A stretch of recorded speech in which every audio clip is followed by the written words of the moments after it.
Adam a quitté la ville de Chari-Soctet. Il a dit adieu à son compagnon mercenaire Arvid. Les routes de nos amis prennent un chemin opposé. Tandis que Arvid se tourne vers la cité de Mergar dans la vallée de l'Indus, Adam a choisi de s'orienter à l'ouest vers le plateau iranien, en direction de la légendaire cité d'Anshan, dont Zoui, le poète historien géographe, lui a vanté les mérites. Pendant plusieurs jours, Adam traverse le plateau iranien, sur une terre semi-aride.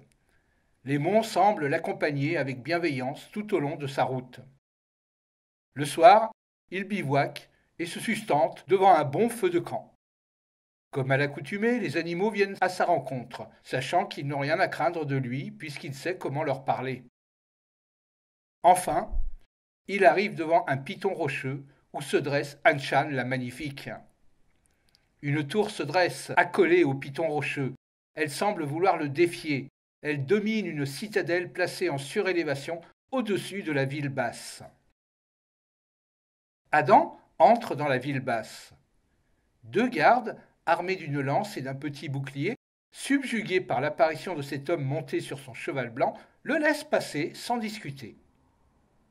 Adam arrive sur la place du marché.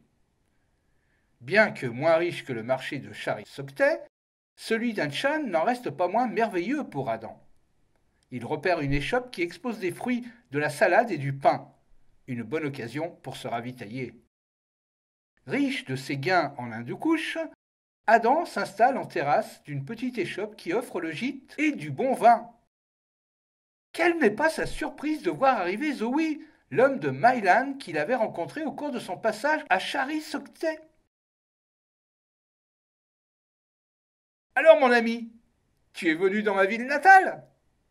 Je suis heureux de te voir ici. Assieds-toi avec moi et buvons ensemble, j'ai besoin de ton savoir. Mon nom est Zoui, ton bonheur est partagé. Les deux hommes discutent longuement tout en buvant les merveilleux vins du cru. Quand on m'a dit qu'un homme étrange monté sur un animal monstrueux traînait en ville, j'ai tout de suite compris que c'était toi, et je suis parti à ta recherche, certain de te trouver attablé à l'auberge. Où sommes-nous exactement? Quelle est cette cité aux tours qui grimpe jusqu'au ciel? Nous sommes dans la cité d'Anshan, la capitale du pays de Mailan, le pays perdu au milieu des montagnes. Ici vivent des gens rudes qui vouent un culte au dieu de la foudre, des montagnards accueillants, mais qui peuvent se montrer féroces si tu les chatouilles. Le dieu de la foudre?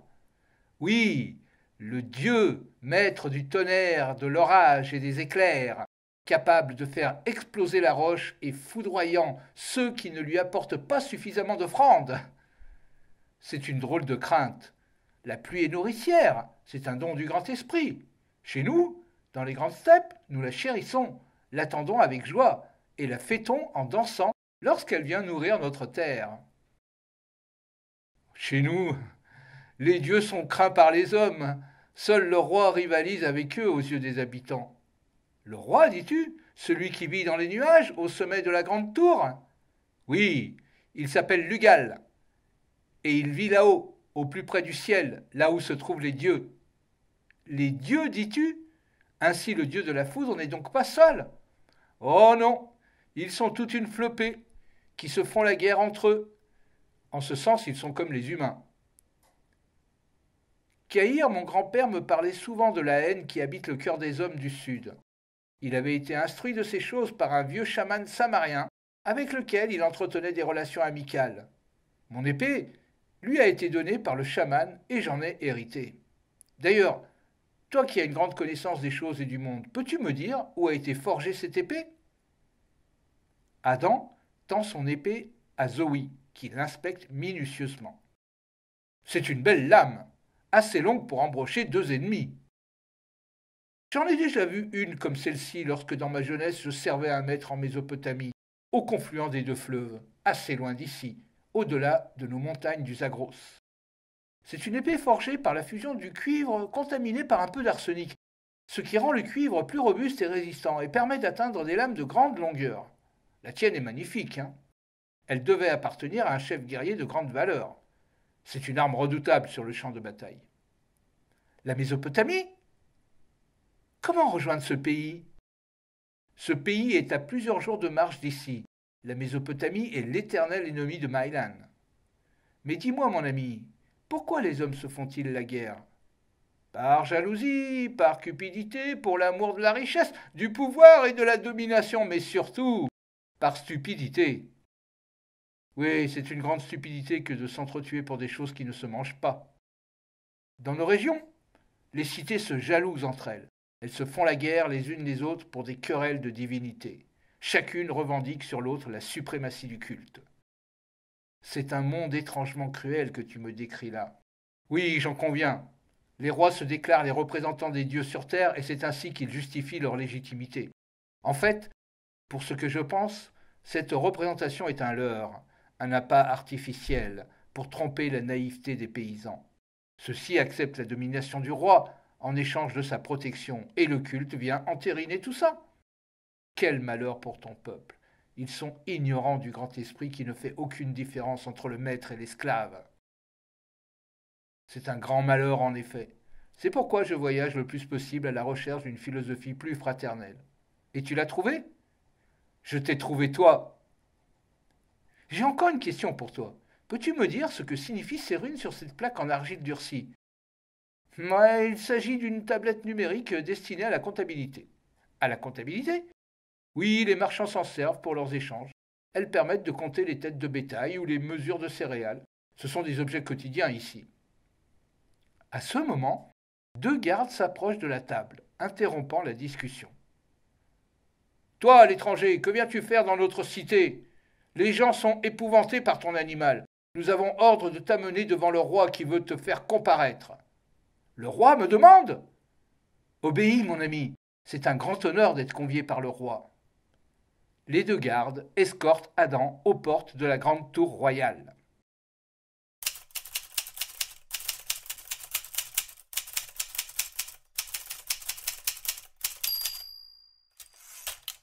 Le roi est assis sur les marches d'une estrade. Il est accompagné du grand prêtre. Adam est debout devant eux sans arme aucune. Le chambellan du roi rejoint la séance. Les trois dignités de Maïlan s'installent sur des chaises et questionnent Adam. Le roi. Qui es-tu, étranger, qui fait peur à mes sujets avec cette bête étrange qui semble t'obéir, et que viens-tu faire dans mon domaine? Je suis Adam, fils de Krao, et petit-fils du grand Caïr. Je ne suis animé d'aucune intention de faire peur à qui que ce soit. Mon animal est ma monture. C'est elle qui m'emmène au gré de ce qu'elle sent convenable. On l'appelle cheval. Mon peuple vit en harmonie avec les chevaux, et ceux-ci nous permettent de les monter. Je suis enclin à te croire, mais pour cela tu dois être confronté à l'inspection de mon prêtre. Un homme mystérieux s'avance vers Adam. Un peu plus loin, dans la salle, le roi, ayant revêtu ses habits d'apparat, observe le rituel. Le grand prêtre se tient debout, sur une petite estrade, pour dominer le regard d'Adam qui se prête à ce rituel. Il est vêtu d'une soutane de belle valeur qui tombe jusqu'à ses pieds, et il s'appuie sur un long bâton qui lui sert de sceptre. Le prêtre fixe longuement Adam, attendant un signe de faiblesse de sa part. Il l'inspecte de haut en bas, le renifle, le touche avec son bâton, puis il se retire avec le roi. Adam reste seul, entouré par la garde prétorienne. Enfin, le prêtre et le roi, qui a de nouveau changé de tenue, reviennent vers Adam. Il s'assoit autour d'Adam et le prêtre déclare à l'assemblée: Seigneur, je ne vois rien de malfaisant chez cet homme. Le roi va alors s'installer sur son trône. L'instant est solennel.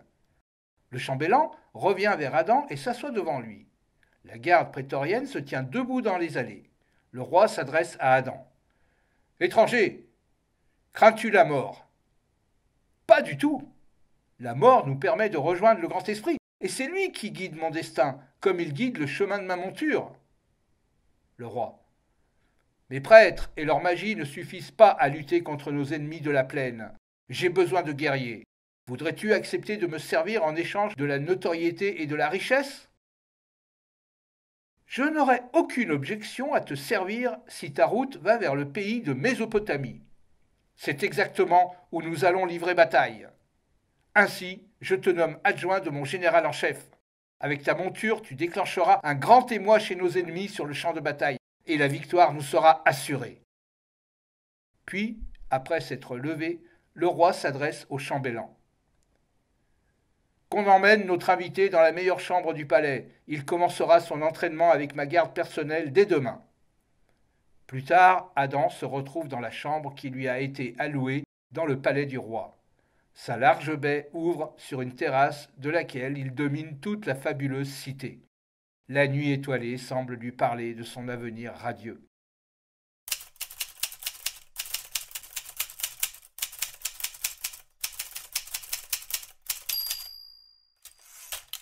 Le lendemain, il est à l'entraînement avec la garde prétorienne. L'entraîneur le teste à la lutte et Adam le met à terre. Puis Adam est testé au bâton et encore, il met l'entraîneur à terre. Puis, au tour à l'arc sur cible. L'entraîneur et Adam sont à égalité. Ils ont tous les deux enfiché leurs flèches au centre de la cible. Mais quand arrive le duel à l'arme blanche, Adam fend en deux l'arme de son adversaire, suscitant l'émoi parmi les spectateurs. L'entraîneur est stupéfait. Cette épée semble plus robuste que la roche argileuse.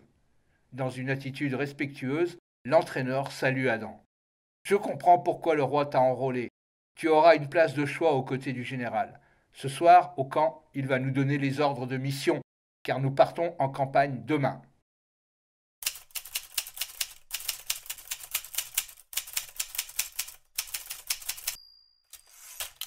Le lendemain, c'est une armée impressionnante de fantassins qui défile dans les corridors du Zagros.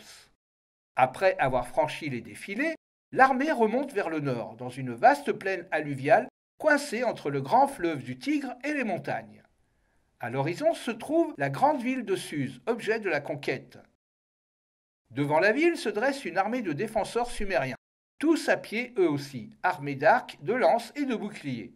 Ils sont prêts à accueillir comme il se doit l'armée des Maïliens. Les forces des deux armées semblent équilibrées.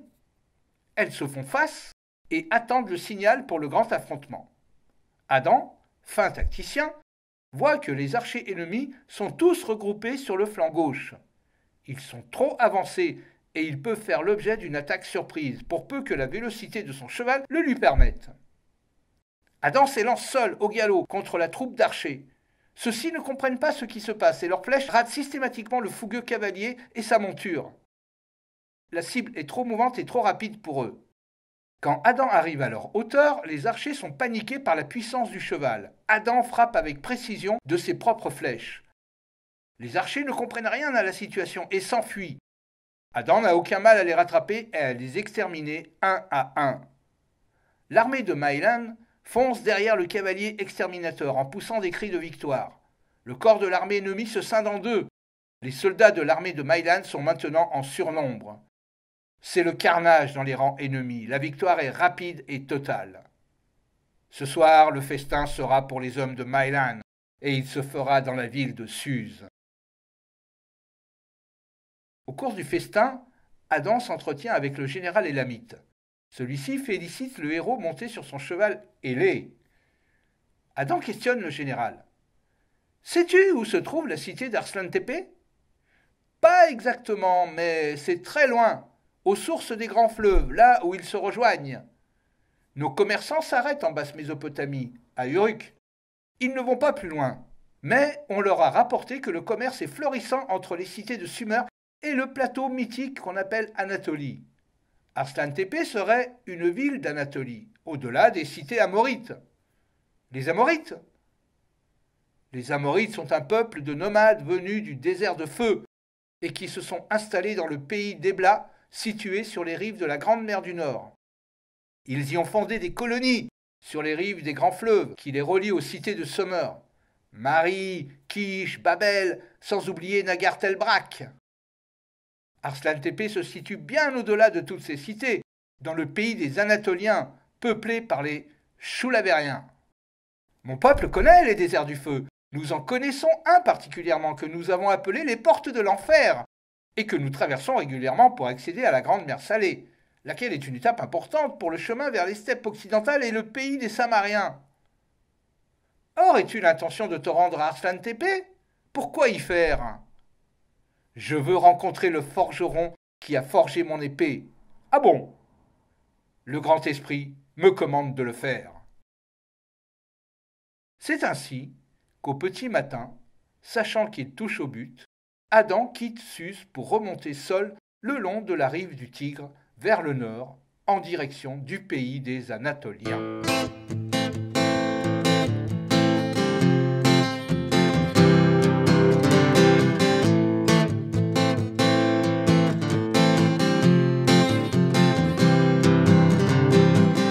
I'm walking on my cloud because I could spend my time in this summer each other.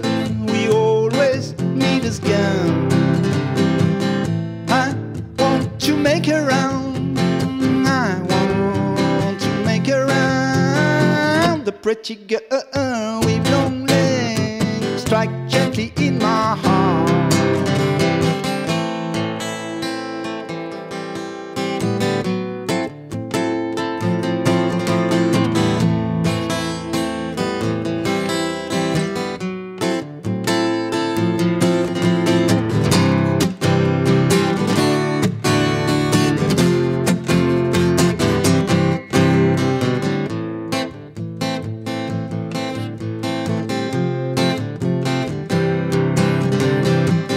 Sorry, miss,